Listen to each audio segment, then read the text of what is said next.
ଯେକୌଣସି ଆମର କ୍ୱେଶ୍ଚନ୍ ଆସେ ହ୍ୟୁମାନ୍ ଜିଓଗ୍ରାଫିରୁ ଯଦି ଆମେ ଦେଖିବା ହ୍ୟୁମାନ୍ ଜିଓଗ୍ରାଫିରୁ ଯେକୌଣସି କ୍ୱେଶ୍ଚନ୍ ଆସେ ଯେମିତିକି ଟପିକ୍ ଉପରେ ଏରିଆଲ୍ ଡିଫରେନ୍ସିଏସନ୍ ଉପରେ ଆସିବ କି ରିଜନାଲ୍ ସିନ୍ଥେସିସ୍ ଉପରେ ଆସିବ ଡାଇକୋଟୋମି ଉପରେ ଆସିବ ଯାହା ବି ଆସିବ ଏଥିରେ ଆମେ 4-5ଟା ପାର୍ଟ କରିପାରିବା। ପ୍ରଥମେ ଲେଖିପାରିବା କି ପ୍ରଥମ ଲେଖିବା ତାର ଡେଫିନେସନ୍ ବୁଝିପାରୁଛ ତାର ପ୍ରଥମେ ଡେଫିନେସନ୍ ଲେଖିବ ହ୍ୱାଟ୍ ଇଜ୍ ଏରିଆଲ୍ ଡିଫରେନ୍ସିଏସନ୍ ବା କ'ଣ କୁହେ। ତାପରେ ଲେଖିବା ହ୍ୱାଇ ଇଟ୍ ୱାଜ୍ ନିଡେଡ୍ ବା ଯୋଉଟା କି କ'ଣ କାରଣ କ'ଣ ବୁଝିପାରୁଛ। ପ୍ରଥମ କ୍ୱେଶ୍ଚନ୍ କି କ'ଣ ଡେଫିନେସନ୍ ବା ତାପରେ ହେଉଛି କେବେ କେମିତି ଆସିଲା ତାପରେ ହେଉଛି ତାର ଆପ୍ଲିକେବିଲିଟି ବା ତାର ଥେସିସ୍ ବୁଝିପାରୁଛ ଯୋଉଟା କ'ଣ କହିଛି ଡିଟେଲରେ ତାପରେ ତାର ଆପ୍ଲିକେବିଲିଟି ତାପରେ ତାର କ୍ରିଟିସିଜିମ୍ এই 5টা সেকশନରେ ଯେକୌଣସି ଆମେ ଥିଓରି ପର୍ସପେକ୍ଟିଭ ଏଜ ଏ ଥିଓରି ଯଦି ଦେଖିବା ସେମିତି ଲେଖିପାରିବା। ଆମେ ପୂର୍ବରୁ ବି କହିଥିଲୁ ୱେବରଙ୍କର ଥିଓରି ହଉ କି ଯେକୌଣସି ପ୍ରକାର ଥିଓରି ହଉ ଆମେ 5ଟା ସେକ୍ସନରେ ଦେଖୁ। ଗୋଟେ ହେଉଛି ତାର ଆଜମ୍ପସନ୍ ତାପରେ ପସ୍ଟୁଲେଟ୍ସ ତାପରେ ଆପ୍ଲିକେସନ୍ ତାପରେ କ୍ରିଟିସିଜିମ୍ ତା ସହିତ ବଡିରେ ଗୋଟେ ସେକ୍ସନ ଯୋଉଟା କି ଏଇଟା ଯୋଉ ଡେଫିନେସନ୍ କଥାଟା ଯେମିତି କହିଲେ କି ଆମେ ଉପରେ ଯୋଉଟା କି ଇଣ୍ଟ୍ରୋଡକ୍ସନରେ ଡେଫିନେସନ୍ କୁ କ୍ଲାରିଫାଏ ଦେଇପାରିବା ଜଷ୍ଟ ସ୍ମଲରେ ଡେଫିନେସନ୍ କୁ କ୍ଲାରିଫାଏ ଦେଇପାରିବା। ତାହେଲେ ଆମେ କ'ଣ କହିପାରିବା ନା ଡେଫିନେସନ୍ ଯୋଉଟା କି ଆଜମ୍ପସନ୍ ତାପରେ ପସ୍ଟୁଲେଟ୍ସ ବା ଯୋଉଟା କି ଥିଓରି ତାପରେ ଆପ୍ଲିକେବିଲିଟି ତାପରେ କ୍ରିଟିସିଜିମ୍ ଏଇ କ୍ଷେତ୍ରରେ ଆମେ ଯେକୌଣସି ଟର୍ମିନୋଲୋଜିକୁ ନେଇ ବ୍ୟବହାର କରିପାରିବା। ଆଉ ଏମିତି ଲେଖିଲେ ବହୁତ ଭଲ ମାର୍କସ୍ ରହିବ କୋଉଥିରେ ଯୋଉଟା କି ଥିଓରି ବେସ୍ ଏକ୍ଜାମିନେସନରେ ତମେ ଯଦି ଜାଣିଥିବ ଯୋଉଟା କି ପରଫେକ୍ଟଲି ଜାଣିଛ ଯଦି ଏମିତି 5ଟା ସେକ୍ସନ କରିକି ଲେଖିବ ଭଲ ମାର୍କ ରହିବ। ହଉ ପ୍ରଥମେ ଆସ ଏରିଆଲ୍ ଡିଫରେନ୍ସିଏସନ୍ କ'ଣ। ଏରିଆଲ୍ ଡିଫରେନ୍ସିଏସନ୍ କ'ଣ ଜାଣିଛ ତଥାପି? ସାର୍ ମୁଁ ତ ଜାଣିନି ସାର୍ କିଛି। ହଁ ଆଉ କିଏ ଜଏନ୍ କରିଛ ପୁରା ଆଉ କିଏ ଜଏନ୍ କରିଛ ଆରକେ ନାୟକ ଯଦି ଜାଣିଛ କିଛି କୁହ। ହଉ ଯଦି କହିବ ଯଦି କୁହ ନହେଲେ ଆମେ ତ କହିବୁ କୁହ ଯାହା ବି ଯଦି କହିପାରିବ ଯଦି କିଛି ଜାଣିଛ ଯଦି କୁହ ନହେଲେ ଆମେ କହିବୁ। ଏରିଆଲ୍ ଡିଫରେନ୍ସିଏସନ୍ ଦେଖ ଟର୍ମିନୋଲୋଜିରୁ ଜଣା ପଡୁଛି ଏରିଆ ଭିତରେ ଯୋଉ ଡିଫରେନ୍ସ ରହୁଛି ସେଇଟାକୁ ଏରିଆଲ୍ ଡିଫରେନ୍ସିଏସନ୍ କୁହାଯାଉଛି। କିନ୍ତୁ ଏରିଆ ଭିତରେ ଡିଫରେନ୍ସଟା ଆମେ ଯେମିତି କହି ଦଉଛୁ ସେମିତି ଲେଖିପାରିବ ନାହିଁ ସେଟା ସେମିତି ନୁହଁ ଯେ ଏରିଆ ଭିତରେ ଡିଫରେନ୍ସଟାକୁ ଏରିଆଲ୍ ଡିଫରେନ୍ସିଏସନ୍ କୁହାଯାଏ ସେମିତି କିଛି ନୁହଁ। ତାର ଯୋଉଟା କି ସ୍ପେସିଆଲି ସେଟା ଷ୍ଟଡି କରୁଛି ତାର ଯୋଉଟା କି ବେଟର ଆମେ ଯେମିତି କି ସ୍ପାସିଆଲ ଲେଖା ହେଇଛି କ'ଣ aerial differentiation is defined as the examination of spatial variations in human activities and cultural practices across different regions। माने आर्थर सरफेस रे थिबा विभिन्न रीजन रे ह्यूमन प्रैक्टिस बा कल्चरल प्रैक्टिस केमिति भेरी करूची गुटे जगह रो अलगा जगह को सेटा को एरियल डिफरेंशिएशन कुआ जाय। बुझी पारे ना बुझी पाले जस्ट गुटे स्मॉल एग्जांपल नबो कि आमे भाबो western Odisha sir eastern Odisha हाँ वेस्टर्न ओडिशा ईस्टर्न ओडिशा बा कोस्टल एरिया जोटे कि ट्राइबल एरिया जेकोनस गुटे फेनोमेना को पड़िबो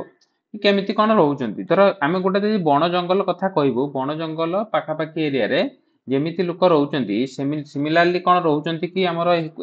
अर्बन एरिया रे रहुनांती माने एरिया अनुसार कल्चरल प्रैक्टिसेस बा ह्यूमन एक्टिविटी गुडा को डिफरेंस होउची बुझी पारछो ना सेटा को पढ़िबा को कुआ होची एरियल डिफरेंशिएशन माने ह्यूमन इंटरेक्शन करूथबो जियोग्राफी रे ह्यूमन रो इंटरवेंशन थिबो ता सहित डिफरेंट कल्चरल एक्टिविटी बा डिफरेंट ह्यूमन एक्टिविटीज रहउथबो सेटा को हमें एरियल डिफरेंशिएशन कहबा। बुझी पाइले ना बुझी पाइले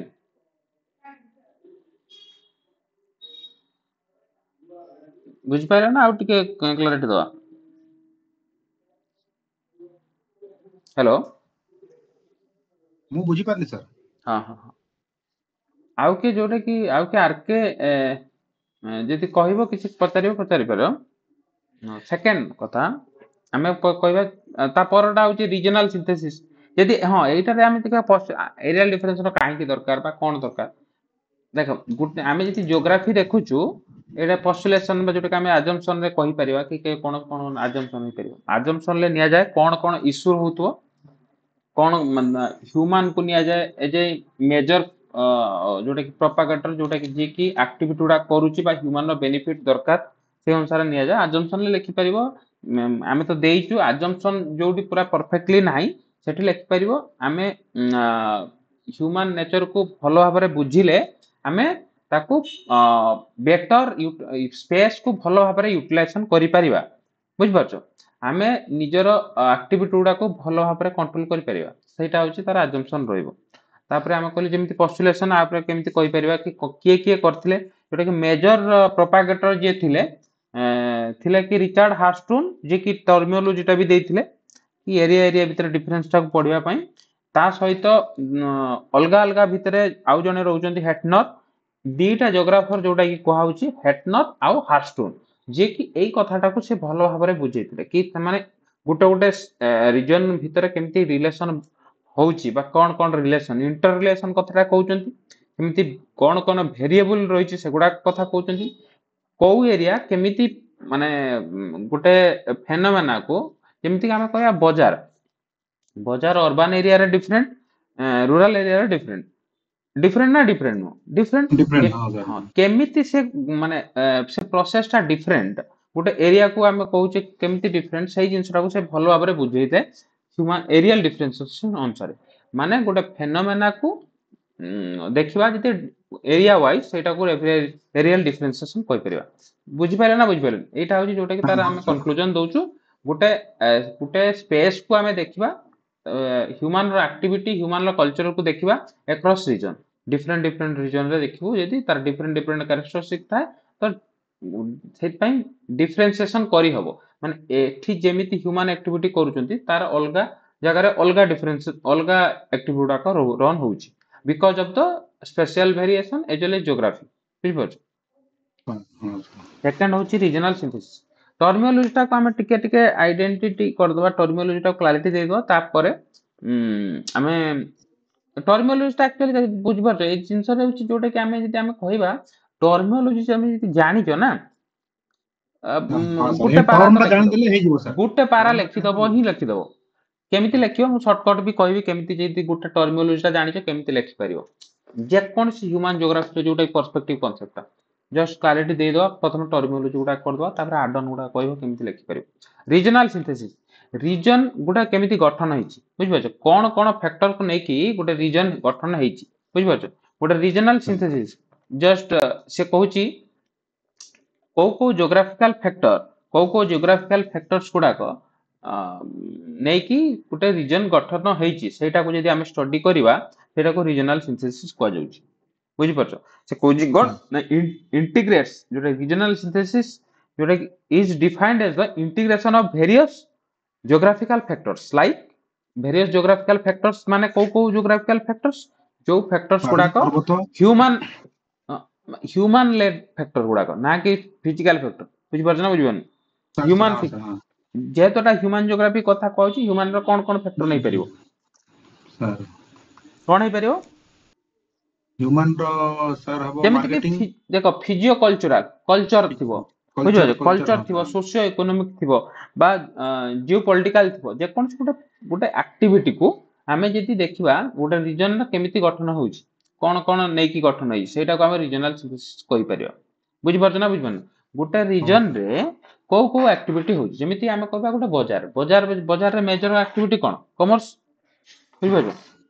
ଗୋଟେ ଗୋଟେ ବଜାର ଏରିଆରେ କଣ ଆକ୍ଟିଭିଟି ବେଶୀ ସବୁ କିଣା ବିକା ହଉଛି ତ କିଣା ବିକାଟା ଗୋଟେ ଫ୍ୟାକ୍ଟର ହିସାବରେ ଆମେ ନେଲୁ ସେଠି ଆମେ ପଢିଲୁ ସେ ରିଜନଟାକୁ ପଢିଲୁ କେମିତି ଆକ୍ଟିଭିଟି ହଉଛି ଆମେ ଯଦି ଭୁବନେଶ୍ୱରଟାକୁ ପଢିବା କେମିତି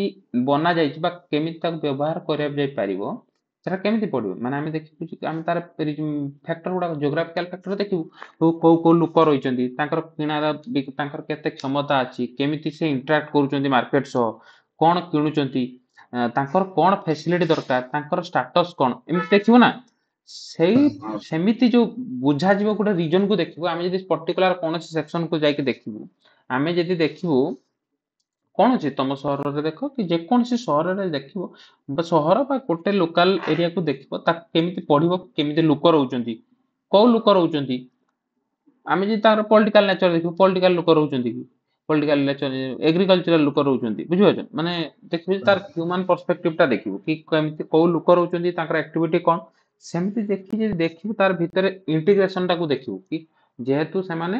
एग्रीकल्चर बेस लोक रहउचंती सेठी एग्रीकल्चरल एक्टिविटी होची तांकर फेनोमेना अलगा हबो तांकर जो मेलन बा जो जिंसटा तांकर इंटीग्रेशन टा टू द जोटे से रीजन रे डिफरेंट हबो तांकर जेमति आमे भाबो कि सहर रे चा खटी होची किंतु माने गाँ रे तो चाहा खटी हबनी सी हबो पिंडारा खटी बा जोटा कि घरे घरे खटी बा काହାର गोटे दांडर रे खटी हबो ना हबनी तो सेमिति हाँ न सर डिफरेंट हबो ସେଇଟା ସେମିତି ହଉ ସେଇ ଜିନିଷଟାକୁ ଆମେ କହିପାରେ ରିଜନାଲ ସିନ୍ଥେସିସ୍ ମାନେ କେମିତି କୋଉ କୋଉ ଜିଓଗ୍ରାଫିକାଲ ଫ୍ୟାକ୍ଟର୍ସ ଗୋଟେ ରିଜନ କୁ ନେଇକି ରିଜନ କୁ ଫର୍ମ କରୁଛି ତାର ଡିଫରେଣ୍ଟ ଇଣ୍ଟରାକ୍ସନ ରହୁଛି ସେଟାକୁ ରିଜନାଲ ସିନ୍ଥେସିସ୍ କହିବା ଏଥିରେ ଯୋଉ ମେଜର ଯୋଉଟା କି ପ୍ରପାଗେଟର ଯଦି ଆମେ କହିବା ଜଣଙ୍କ ନାଁ ଆଟଲିଷ୍ଟ ଯଦି ରିଜନାଲ ସିନ୍ଥେସିସ୍ ରେ କହିବା ସେମିତି ଯୋଉଟା କି ଆମେ ଏଥିରେ ଗୋଟେ ବଡ ଯୋଉ ଜେଲ ବେରି ଯୋଉଟା କି ଯିଏ ଥିଲେ ବ୍ରେନ୍ ଜେଲ ବେରି ସିଏ କହିଥିଲେ କି ରିଜନାଲ ସିନ୍ଥେସିସ୍ କେମିତି ସିଏ କହିଥିଲେ ଆମେ ତାଙ୍କର ଯୋଉ ଆସ୍ପେକ୍ଟ ଯୋଉଟା କି ତାଙ୍କର ଯୋଉ ଥିଓରିରେ ସେମାନେ ଗୋଟେ ଲୋକେସନ କୁ एरिया माने कौन कौन केमति तार कौन कौन factors physical factor as well as human factor बुझि पारछ टाइम स्पेस सबुथरे से गोटे देखो डायग्राम आमे देइथि ए जो कंप्लीट ज्योग्राफी बुक रे जाई कि देखिबो complete geography factor regional synthesis को जीवो सेतिर गोटे डायग्राम दिया हिची हेतरे दिया हितो टाइम माने 10 वर्ष रे 15 वर्ष रे 20 वर्ष रे कोन डिफरेंट हिची सेमती को फैक्टर गुडा चेंज ହେଇଛି कौन कौन एबे ହେଇଛି तार कॉमन कौन बुझि परछो जेमिति कि हमें सेथिरे जो एग्जांपल टा देइथिलु न्यू दिल्ली कथा देइथिलु तमे पाखरे जेति थिबो सेटा जाई देखि दबो आमर जो सबुठारु बेस्ट जिंसटा होची जेति हमें कंटेंट एथिरे काम करिचु सबुठारु बेस्ट होची ज्योग्राफी बुक रे हमें एमिति लिखिचु कोनोसी सब जिंस यूनिक करा के लिखा है बहुत टाइम नहीं हम सेटा देखिबो सेटा एक्चुअली रिवीजन ପାଇଁ तो बेस्ट जिंस हो अपार्ट फ्रॉम नहीं जो देखि बढ़िया हम सर हाँ मैं देखुଥିଲି सर माने एते छोट करी आमे बहुत टाइम देइचु एजले बहुत छोट करिया को चाहिचु आ पूरा एग्जाम ओरिएंटेड करी लिखिचु सेही अनुसार तुम सेटा को जाई देखिबो जोउटी बुझी परिबनी हम पचरियो जोउटी बुझी परिबनी पचरियो एजले हमें नेक्स्ट ईयर जदि भी करू तापर हमें भी जानबो कि एई जगह रे इश्यू रहउची हम ताको इंप्रूव करिवारा हमको भी सहयोग हो से जेल बेरी कहते कौन ना केमिति दिल्ली रो कौन कौन टेम्परेचर रेनफॉल ह्यूमिडिटी बा आमे देखियो सोशियो कल्चरल कौन कौन वेरिएशन हेची को टाइम रे वेरिएशन हेची सेटा गोटे डायग्राम करछन रीजनल सिंथेसिस माने बुझिलो रीजन माने गोटे एरिया सिंथेसिस माने इंटीग्रेशन बुझि परछो गोटे रीजन केमिति सब वेरियस फैक्टर को नेकी गठित टाइम स्पेस कथा कहै माने बोथ जेल बेरी जो कथा कहइचंती जेल बेरी से टाइम को मध्य से नैचंती को टाइम रे कौन कौन फैक्टर गुडा जेମିତି भाबो जे आमे जो जगह रे रहउछु से जगह रे पूर्वरु प्राय घर नथिबो बुझि परछो घर नथिबो तो घर जेतेबेले नथिला तार एक्टिविटी गुडा डिफरेंट थिला तार फिजिकल फैक्टर डिफरेंट थिला एबे फिजिकल फैक्टर सही जिंसटा गोटे प्रकार गोटे स्टडी करबा ना गोटे रीजन को जेतेबेले आमे स्टडी करिवु डिफरेंट टाइम जोन रे डिफरेंट एस्पेक्ट देखु बुझि परछ ना बुझिबन सिमिलरली गोटे स्टडी करिया को रीजनल सिंथेसिस कहै डाइकोटोमी और डुअलिज्म डाइकोटोमी रे जस्ट एटा टर्मिनोलॉजी एते किछि थ्योरी नो डाइकोटोमी होची विरोधाभास डुअलिज्म होची द्विमत विरोधाभास आउ द्विमत भितर फरक जानि परछ ना उडिया रे जानि परनो नहीं सर विरोधाभास बुझिगली माने आमे कहबा तो माने डिफरेंट कथा गोटे कथा को आमे जेमति आमे कहबा ज्योग्राफी केमिस्ट्री फिजिकल ये स्टडी ये सब गोटे गोटे प्रकार बही किंतु सब डिफरेंट कथा ना एटा पाखो जे जेमति हम एट कहइचे अर्बन रूरल अर्बन माने कोन रूरल एरिया माने अलगा अर्बन एरिया किंतु अर्बन एरिया रूरल एरिया एटा डिफरेंट कथा डुअलिज्म माने कोन डुअलिज्म माने द्विमत माने विरोधाभास आ गोटे द्विमत एटा सहज जानियाटा को विरोधाभासटा कोन पूरा डायरेक्टली कंट्रास्टिंग बुझ परछो आउ द्विमतटा होची कोन ना गुटिए पॉइंट रे आमे दी एंगल लु देखिबा गुटे जागे जिंस को आमे दी एंगल लु देखिबा जेमिति कि गोटे आमे जदि कहबू ओपीएससी सेंटर भाबो OPSC examination centre OPSC examination centre को आमे जदि कहबो ओपीएससी ऊपर कोन कुह तुम कहबो ओपीएससी से एग्जाम करौची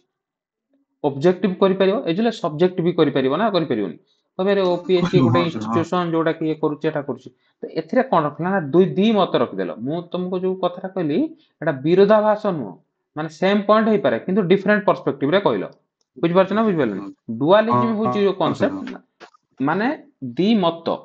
विरोधाभास माने कोन मु कहि थांती ओपीएससी रो ओपीएससी ऊपर को तान तमे दीटा सेक्शन करथंतो ओपीएससी जोटा कि करूची जोटा ओपीएससी गोटे अछि एठी सेंटर गोटे सेठी सेंटर माने एटा दीटा कथा कहली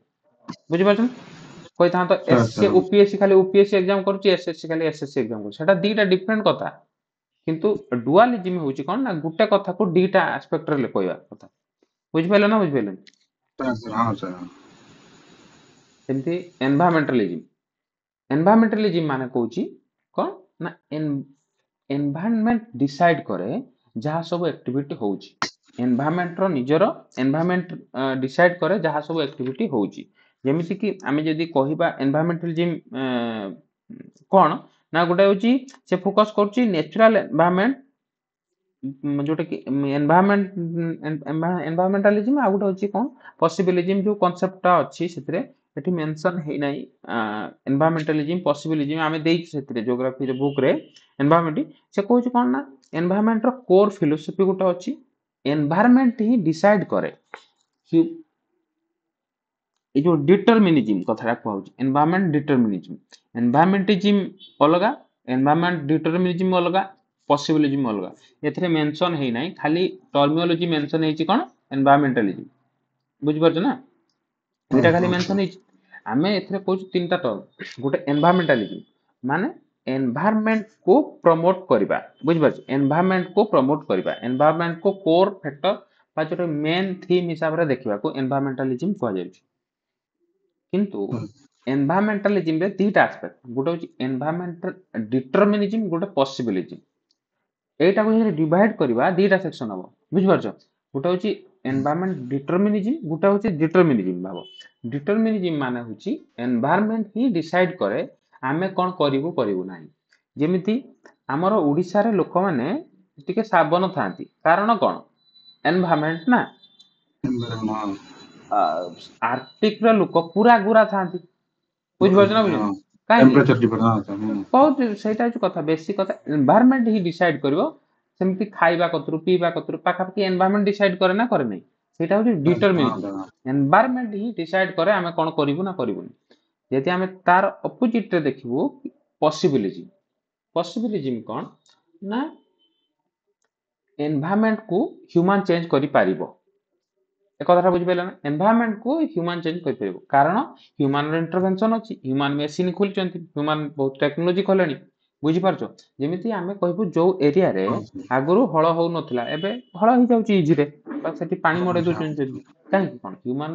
ଲୋକଙ୍କର ଇଣ୍ଟରଭେନସନ ରେ ନା ଇଣ୍ଟରଭେନସନ ସେଇ ଜିନିଷଟାକୁ କହୁଛି ହଁ ଏନଭାୟରମେଣ୍ଟ ପସିବିଲିଟି ବୁଝିପାରୁଛ ଏଇଟାରେ ଯୋଉ ହଁ ଦିଟା କନସେପ୍ଟ କୁହାଯାଉଛି କି ଏନଭାୟରମେଣ୍ଟ ଯୋଉଟା କି କହୁଛି ସେଟା talks about the how environment is जोटा कोर फैक्टर एनवायरमेंट को आम जब कोर फैक्टर हिसाब से देखू सेटा होची एनवायरमेंटलिज्म बुझिपारछ सेथरे कोर प्रिंसिपल अछि कि आमे केमती एनवायरमेंट को सस्टेनेबिलिटी हिसाब रे नै परिबो इंटरकनेक्टनेस अछि एनवायरमेंट को आमे कोर फैक्टर हिसाब रे देखू आमे केमती एनवायरमेंट को सुरक्षा दे परिबो कोन कोन मेजर्स नै परिबो सेटा होची एनवायरमेंट तापर आमे अंडर देखलु दीटा कांसेप्ट गोटे होची पॉसिबिलिज्म गोटे determinism talks about how Jote गोटे जदी आमे एनवायरमेंट ता डिसाइड करूची एनवायरमेंट डिसाइड करूची आमे कोन करिवु डिटरमिनिज्म डिसाइड करूची डी फॉर डिटरमिनिज्म बुझि पाइलो डिसाइड करूची ହଁ डिटरमिनिज्म ସାର୍ ହଁ पॉसिबिलिज्म होची पॉसिबल अछि सब पॉसिबल ତାର अछि ଉଲ୍ଟାଟା ଆଉ ह्यूमन जो हां सेମିତି ସେମିତି ତା ପର ଟର୍ମ ହେଉଛି କ୍ୱାଣ୍ଟିଟେଟିଭ ରିଭଲ୍ୟୁସନ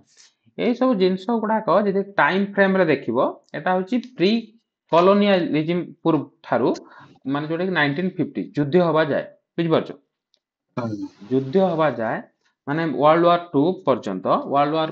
2 ର ଧ୍ୱଂସ ହେଲା ପରେ ଏତିକି ଯାଏ କହୁଛି ଏଇ କନସେପ୍ଟ ଗୁଡାକ ଏରିଆଲ ଡିଫରେନ୍ସିଏସନ ହଉ ରିଜନାଲ ସିନ୍ଥେସିସ୍ ଡାଇକୋଟୋମି ଡୁଆଲିଜିମ ଏନଭାୟରମେଣ୍ଟ ଏଇ କନସେପ୍ଟ ଗୁଡାକ ଆସୁଥିଲା ବୁଝିପାରୁଛ ତାପରେ ଏ କନସେପ୍ଟ ଆସିଲା କାହିଁକି ନା ସବୁ ଦରକାର ହେଲା କି ଯେମିତି ଏନଭାୟରମେଣ୍ଟ ଇସ୍ୟୁ ହେଲା ତ କହିଲେ ଏନଭାୟରମେଣ୍ଟ କୁ ସୁରକ୍ଷା ଦେବା ଦରକାର କେମିତି ମେଜର୍ସ ନେବା ଦରକାର ଏମିତି କହିଲେ ତାपर କନସେପ୍ଟଟା ହଉଛି କ୍ୱାଣ୍ଟିଟେଟିଭ ରିଭଲ୍ୟୁସନ। କାରଣ ସେତେବେଳେ ଯୋଉ କନସେପ୍ଟ କ୍ୱାଣ୍ଟିଟେଟିଭ ରିଭଲ୍ୟୁସନ କଣ ନା, କ୍ୱାଣ୍ଟିଟେଟିଭ ରିଭଲ୍ୟୁସନ ଟକ୍ସ ଆବାଉଟ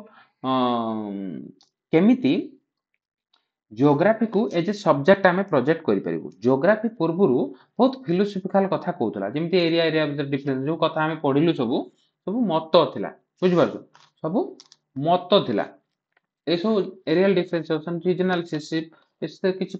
ସବୁ କଣ ଗୋଟେ ପ୍ରକାର ମତ ନା, ଆଉ ସେଥିରେ କିଛି ଥିଓରି ନାହିଁ ନା, ଏମିତି କରିଦେଲେ ସେମିତି ହବ, ସେମିତି କିଛି ନାହିଁ, ବୁଝିପାରୁଛୁ ନା, ମଡେଲ ନାହିଁ କିଛି। ସେଥିପାଇଁ ଜିଓଗ୍ରାଫିଟା ଗୋଟେ ସବଜେକ୍ଟିଭ ସାହିତ୍ୟ ଭଳିଆ ଲୋକ ପଢୁଥିଲେ, ବୁଝିପାରୁଛ, ସାହିତ୍ୟ ଭଳିଆ, ମାନେ ଯୋଉଟା କି ସବଜେକ୍ଟିଭ, ମୋର ସବଜେକ୍ଟିଭ ଭ୍ୟୁରେ ଦେଖୁଥିଲେ।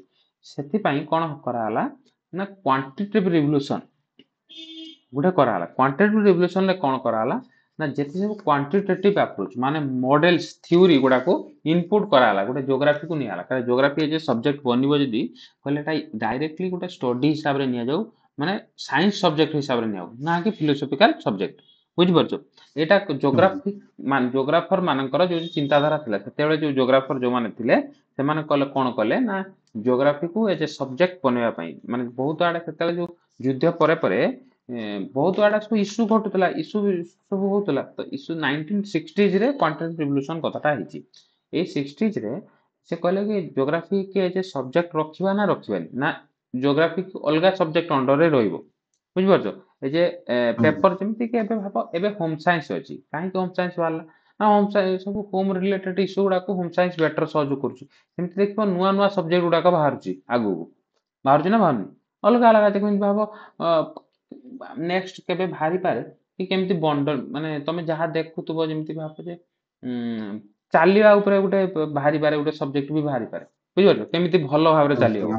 ଲୋକ ଦେଖିବେ ଯେ କେମିତି ହଁ ସେଟା ବି ଗୋଟେ ପ୍ରକାର ଷ୍ଟଡି ହେଇପାରିବ, ସେଥିରେ କିଛି ରିସର୍ଚ୍ଚ ଦରକାର, ବା ତାକୁ ପଢିଲେ କିଛି ୟୁଟିଲିଟି ଅଛି, ସେମିତି ହୋଇପାରିବ। ଯେତେବେଳେ ଗୋଟେ ସବଜେକ୍ଟ ବନିବ, ତାର କିଛି କୋର ପ୍ରିନ୍ସିପଲ ଥାଏ, ସେ କଣ ଆପ୍ଲିକେବିଲିଟି ଦଉଛି ବା କଣ ଦେଇପାରୁଛି। ଯେତେବେଳେ ଯଦି ବେଶୀ କିଛି ଦେଇପାରୁନଥିବା, ଲୋକମାନଙ୍କୁ କିଛି ପଢିବାରେ ନଥିବ, ସବୁ ଫିଲୋସଫିକାଲ କଥା, ସେଥିରେ ତ ଲୋକ ଆକ୍ସେପ୍ଟ କରିବେନି ଏଜ ଏ ସବଜେକ୍ଟ। ସେଇ ଇସ୍ୟୁରେ କ୍ୱାଣ୍ଟିଟେଟିଭ ରିଭଲ୍ୟୁସନ ହେଲା। ସବୁ ପ୍ରକାର ମଡେଲ୍ସ, ଯୋଉଟା କି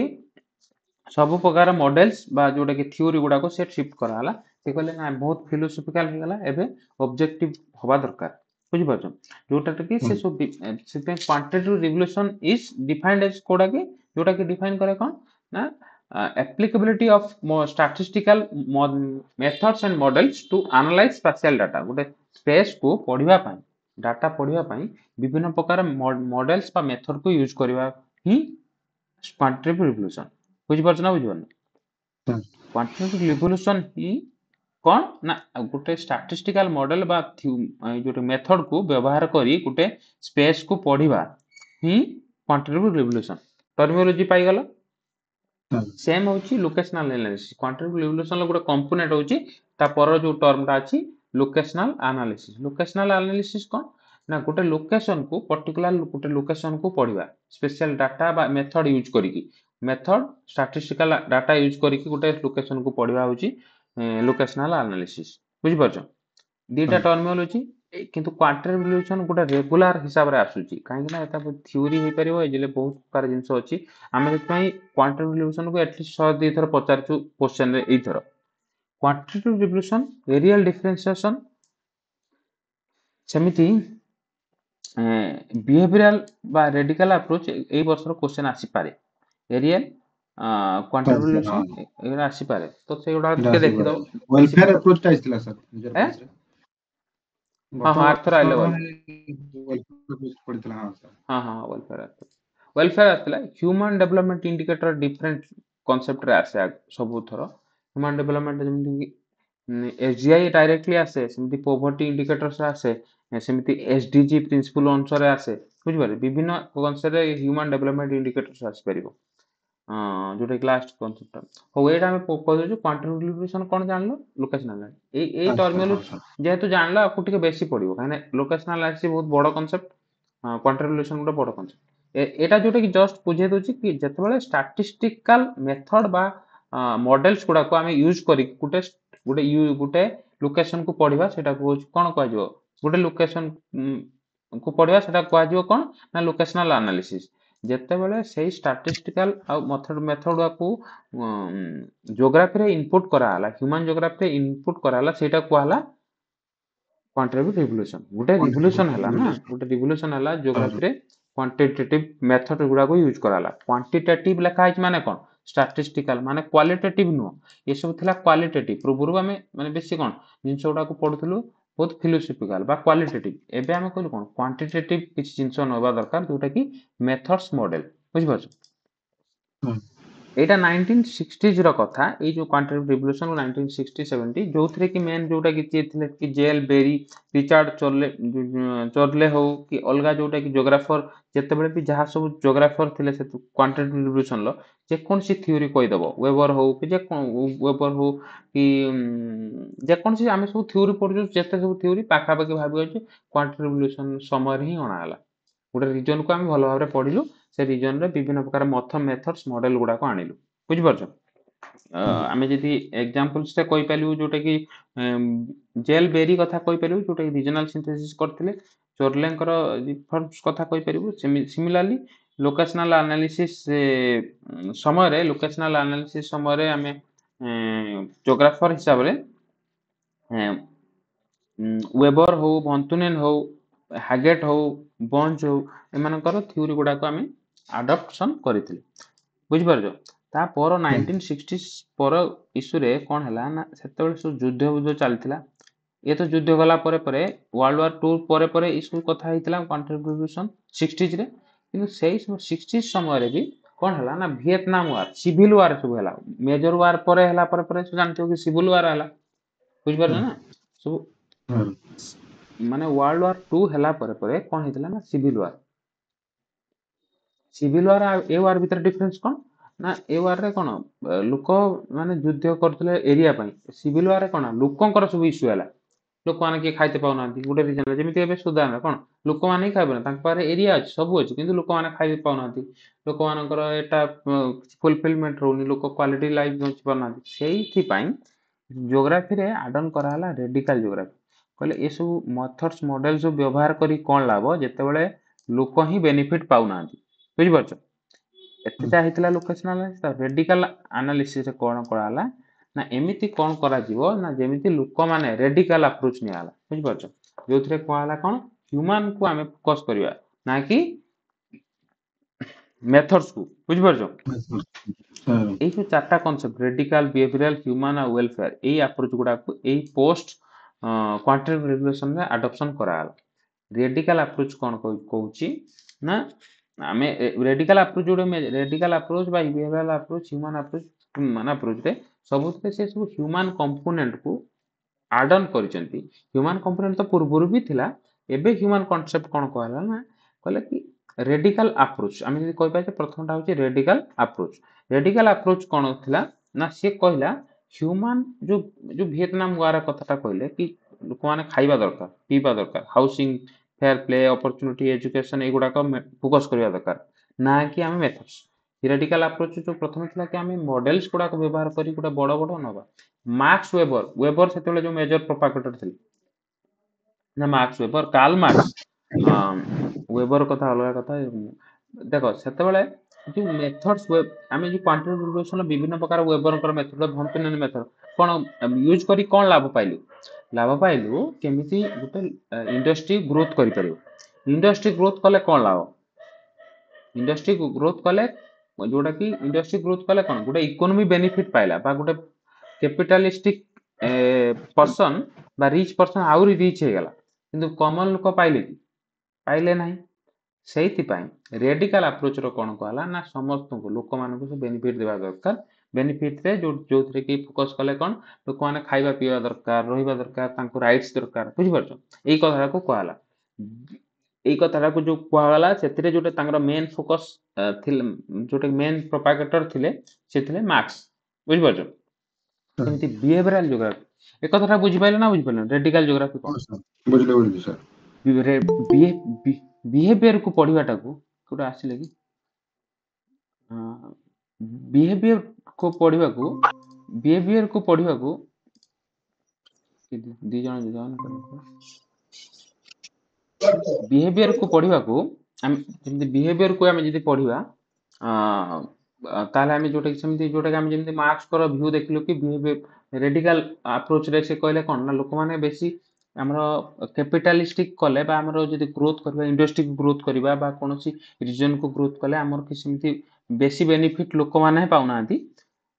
ସେଥିପାଇଁ ଆମେ କଣ କରିବା ଦରକାର ରେଡିକାଲ ଆପ୍ରୋଚରେ ସେ କଣ କଲେ ନା ପୁରା ସଡନ ଚେଞ୍ଜ ହବା ଦରକାର। କଣ ଚେଞ୍ଜ ହବା ଦରକାର ନା ଲୋକମାନେ କେମିତି ଖାଇବେ ପିଇବେ ରହିବେ ସେଇ କଥାକୁ ଫୋକସ କରିବା ଦରକାର ଜୋଗ୍ରାଫି ନା କି ଅଦର।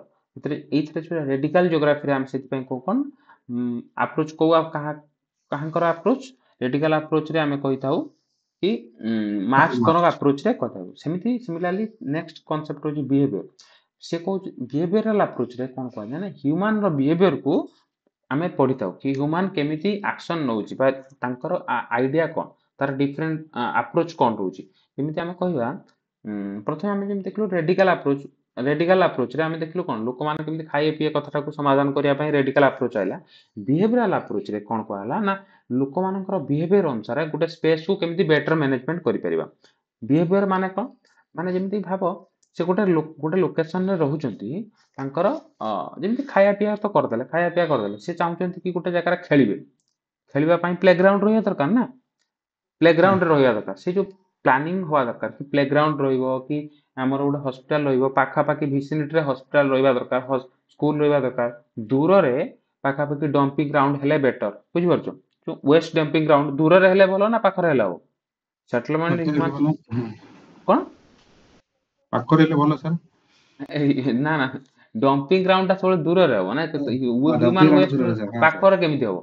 ହ୍ୟୁମାନ ୱେଷ୍ଟ ଗୁଡାକ ପାଖରେ କେମିତି କରାଯିବ। ପ୍ଲେ ଗ୍ରାଉଣ୍ଡ ବୁଝିଲି ସାର୍। ନା ପ୍ଲେଗ୍ରାଉଣ୍ଡ ପାଖରେ ପ୍ଲେଗ୍ରାଉଣ୍ଡ ପାଖରେ ହସ୍ପିଟାଲ ପାଖରେ ବା ଯୋଉଟା କି ଏଜୁକେସନ ପାଖରେ କିନ୍ତୁ ଭାବ ଯେ କୌଣସି ପ୍ରକାର ଦୂରରେ ହବା ଦରକାର କଣ କୋଉ ଜାଗାଟା କେମିତି ମ୍ୟାନେଜ କରିପାରିବା ସେଇଟା ହଉଛି ବିହେଭିୟର ଲୋକମାନଙ୍କର ପ୍ଲାନିଂ ଉପରେ ଡିପେଣ୍ଡ କରେ ନା ତାର ବିହେଭିୟର ଉପରେ ହ୍ୟୁମାନର ବିହେଭିୟର ଉପରେ ଡିପେଣ୍ଡ କରେ। ସେଇଥିପାଇଁ ବିହେଭିୟରାଲ ଆପ୍ରୋଚ କଣ କହୁଛି ନା କେମିତି ଆମେ ବେଟର ଗୋଟେ ସ୍ପେସକୁ ହ୍ୟୁମାନ କୁ ଦେଇପାରିବୁ କଣ୍ଟ୍ରିବ୍ୟୁଟ କରିପାରିବୁ ସେଇଟା ହଉଛି ହ୍ୟୁମାନ ଯୋଉଟା କି ବିହେଭିୟରାଲ ଜିଓଗ୍ରାଫି ତାର ବିହେଭିୟର ଅନୁସାରେ ତାକୁ ଆମେ ଦେଇପାରିବୁ। Air planning urban planning transportation planning retail marketing ଯୋଉଟା କି ବିଭିନ୍ନ ପ୍ରକାର ଅନୁସାରେ ଆମେ କେମିତି ଗୋଟେ ସ୍ପେସକୁ ମ୍ୟାନେଜ କରିପାରିବୁ। ତାପରେ ହଉଛି ହ୍ୟୁମାନ ବା ୱେଲଫେୟାର ଆପ୍ରୋଚ। ୱେଲଫେୟାର ଆପ୍ରୋଚ ତ ଜାଣିଥିବ କି ୱେଲଫେୟାର ଆପ୍ରୋଚରେ ଯୋଉଟା କି ଆମେ ଦେଖିଥାଉ କି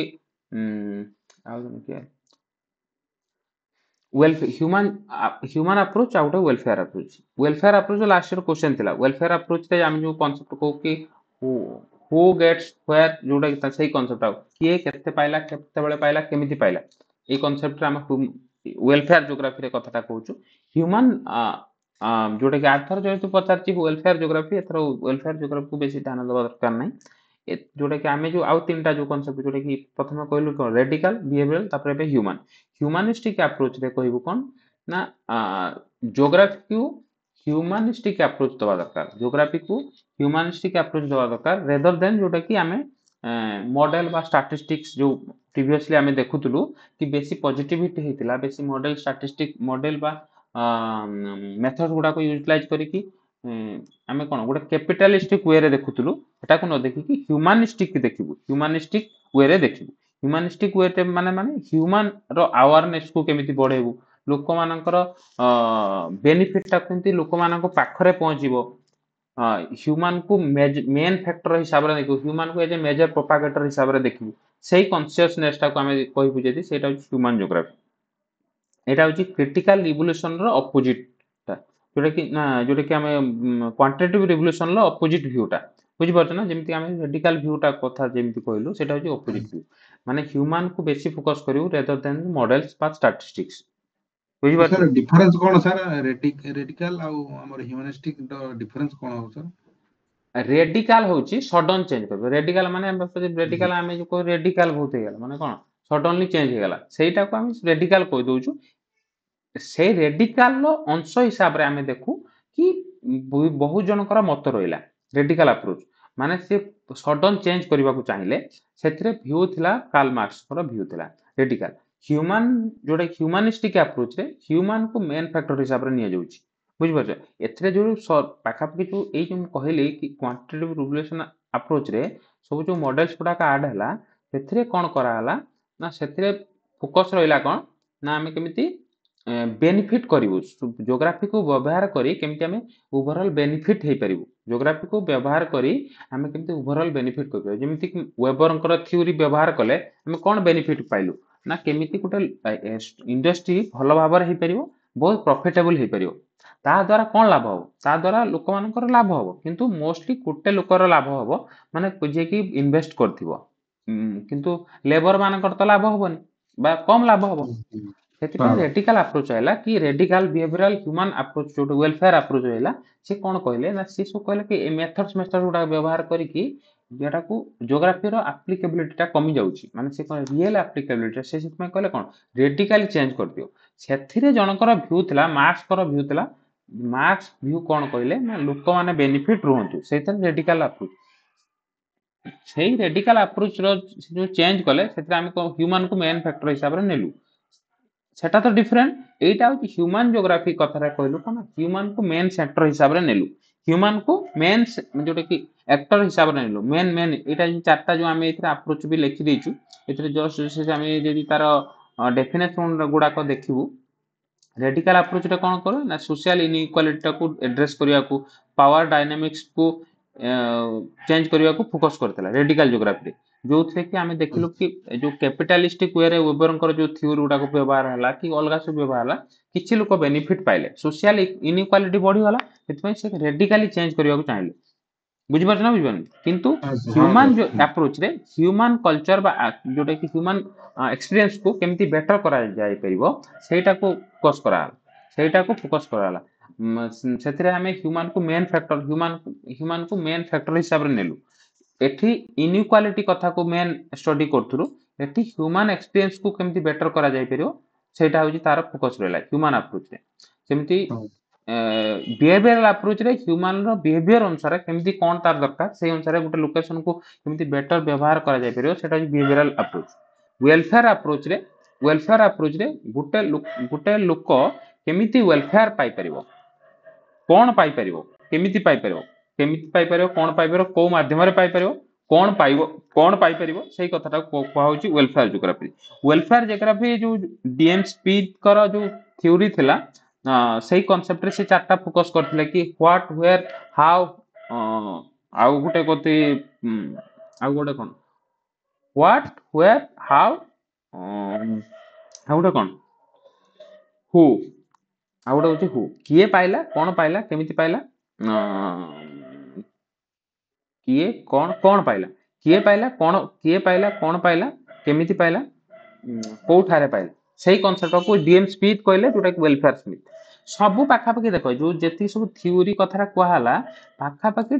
ରେଲିଭାନ୍ସ ଅଛି ଏଇ ଚାରିଟା ପାଖାପାଖି ସେମ୍ କଥା କହୁଛନ୍ତି କେମିତି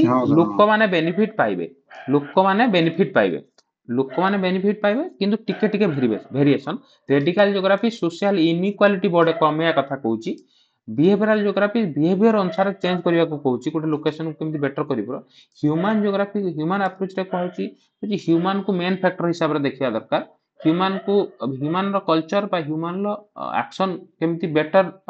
ଜିଓଗ୍ରାଫି କେମିତି ବେଟର କରିପାରିବ ସେଇଟା ଉପରେ ଫୋକସ କରୁଛି ୱେଲଫେୟାର ଆପ୍ରୋଚରେ କେମିତି କ'ଣ ପାଇଲା କେମିତି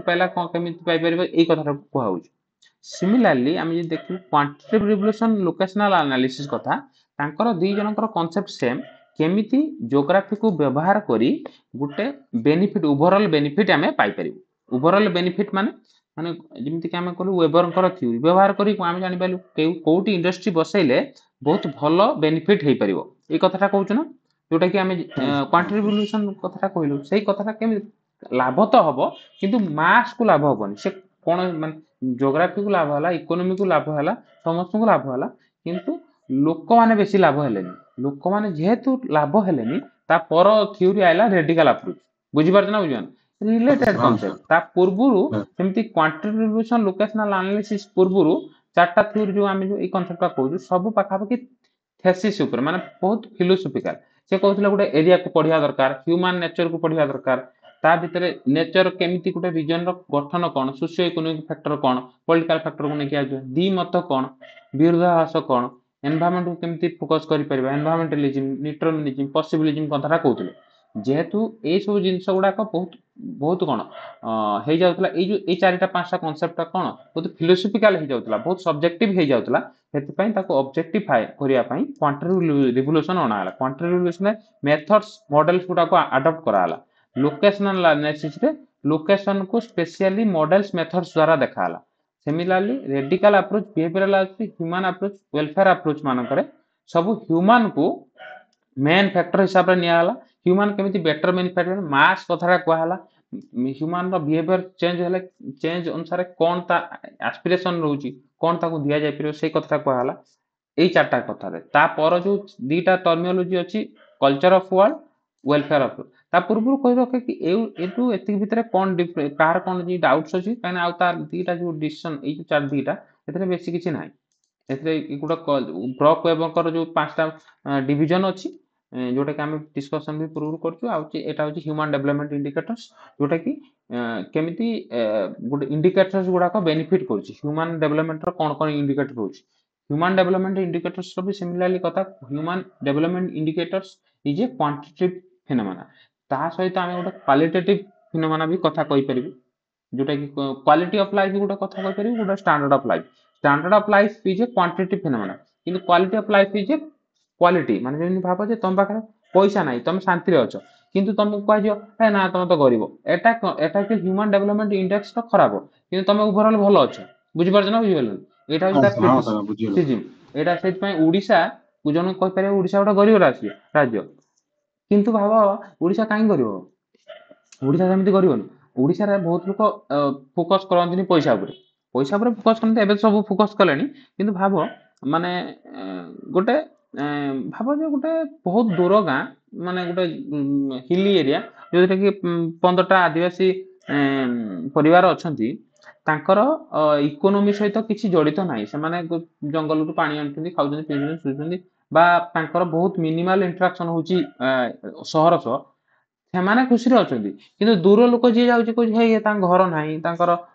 ରାସ୍ତା ନାହିଁ ତାଙ୍କର ଇଏ ନାହିଁ ସିଏ ତ ଖୁସିରେ ଅଛି ସେଇଟା ହଉଛି କ୍ୱାଲିଟି ଲାଇଫ ବୁଝେ ତାଙ୍କର କ୍ୱାଲିଟି ଅଫ ଲାଇଫ हाँ सर କମ୍ପାରେଟିଭଲି ବେଟର ବଟ୍ ଯିଏ ଦୂରରୁ ଯାଉଛି ସେ କହୁଛି ତାଙ୍କର ରାସ୍ତା ନାହିଁ ସେ ପାଣି ପିଉଛନ୍ତି କେମିତି ତଳୁ ଏଇସବୁ କଥା ଏଇଟା ହଉଛି ସେଇଟା ହଉଛି କଥା ଏଥିରେ କ୍ରିଟିସିଜିମ ସେଇଟା ଆଉ ତାର ଇଭଲ୍ୟୁସନ ବି ସେଇ ସିମିଲାର କନସେପ୍ଟରେ ଆସିପାରିବ କଲଚରାଲ ରିଜନ୍ସ ଅଫ ୱାର୍ଲଡ କଥାଟା ହଉଛି କଣ ନା କଲଚରାଲ ରିଜନ୍ସ ଅଫ ୱାର୍ଲଡ ହଉଛି ଆମର ଯୋଉ କେମିତି ଗୋଟେ ରିଜन ୱାର୍ଲଡ ର ରିଜନ କୁ ଆମେ କଲଚର ଅନୁସାରେ ଡିଭାଇଡ କରିପାରିବା ଯୋଉଟା କି ବ୍ରକ୍ ୱେବ ଦେଇଛନ୍ତି ପାଞ୍ଚଟା ଡିଭିଜନ କରିଛନ୍ତି मेजर डिवीजन पांचटा मेजर डिवीजन लो सब डिवीजन भी अछि जोटा कि कहि परिबु सब डिवीजन हिसाब रे मेन पांचटा डिवीजन कथा कहला कि गोटे तो होछि कि हमर वेस्टर्न जोटा कि ओसिडेंटल कल्चर कथा को आउछि ओसिडेंटल सेटा को सब डिवीजन करि परिबा चारि पांचटा तापर होछि हमर इस्लामिक तापर इंडिया इंडिक तापर ईस्ट एशियन तापर साउथ ईस्ट एशियन बुझि पाछो साउथ ईस्ट एशिया रे आमे कहूछु कि इंडोनेशिया थाईलैंड कंबोडिया एगुडा कथा कहूछु जोथरे कि इंडियन इन्फ्लुएंस अछि as well as Chinese influence अछि माने इंडियन रो बुद्धिज्म हिंदुइज्म कॉन्सेप्ट को भी अछि as well as Chinese culture जेमिति ताओइज्म सेमानकर मिक्स वेरिएंट होछि साउथ ईस्ट एशियन जोटा कि आमे एशियन कंट्री कथा कहूछु गोटे ईस्ट एशियन जोटा कि आमे कहि पारिबु कोन ईस्ट एशियन ले मोस्टली आमर बुद्धिज्म कॉन्सेप्ट जदियो अछि किंतु तांकर मोस्टली कोन ना ताओइज्म कन्फ्यूजिज्म ऊपर फोकस करूची तांकर जो रीजन ता तांकर कल्चर ता डिफरेंट जोथरे कि चाइना कोरिया जापान ए कथाटा कहूची सिमिलरली इस्लामिक कल्चर तो जानते इस्लामिक रीजन गुडा तापर इंडिया कल्चर ता इंडिया आउ जोटे कि आमे कहि परिबु इंडिया रे जोटे इंडिक कल्चर कथाटा कहि परिबु इंडिया ता कोन कोन पाखा पाखी कोन इंडिया मोस्टली इंडिया कहीं इंडिया नेपाल भूटान यही पाखापाखि जोटा कि जो कि हिंदुइज्म टा मेन कॉन्सेप्ट आसी कहीं इस्लामिक कल्चर हिसाब रे ये कौन थी हमर दीटा डिवाइड हो जिवे जोटा कि हमर पाकिस्तान बांग्लादेश अलग अलग हो जिवे बुझ एटा होची कथा तापर जोटा कि ओसिडेंटल कथाटा कहूछु हम पांचटा डिवीजन वेस्टर्न कहि परिबु कॉन्टिनेंटल कहि परिबु Mediterranean Anglo American Austrian Latin American एगुडा सब डिवीजन मध्य करि परिबु एतरे बहुत भलो भाबरे लिखा है हम बुक रे सेटा को पढि परिबु तथापि आमे एटा जोटा कि तो एटा टोटल हम कहि देलु जहार जा आउ थरे भी डाउट्स अछि टिके कहि दे हम तोरा टिके आ गुटो 4-5 मिनिट से कंप्लीट कर दो ठीक अछि सर मु तो बुझि पारली ठीक अछि आउ के परे जॉइन करलो किए के जो सुभाशिष ସେ ବୋଧେ ଲେଫ୍ଟ ହେଇଗଲେ ବୋଧେ ସାର୍। ओके ओके ହଉ ଆମେ ଯୋଉଟା କି ଯେହେତୁ ଏତିକି ଇଏ ରହିଲା ତୁମ ଡାଉଟ୍ ଥିଲା ଆମେ ଯଦି ଆମର ପରେ ଟାଇମ୍ କେତେବେଳେ ପାଉ ତାହେଲେ ଆମେ ଆଉ କିଛି ଯଦି କରିବୁ ନହେଲେ ଯାହା ବି ତମର ଡାଉଟ୍ ହେଲା ପାଖାପାଖି କଲେ କମ୍ପ୍ଲିଟ୍ କର ଚେଷ୍ଟା କର ଭଲ କରିବ କେମିତି କ'ଣ କରିବ ନିଶ୍ଚିତ ହଁ ରାଇଟ୍ ହଁ ସାର୍। Okay thank you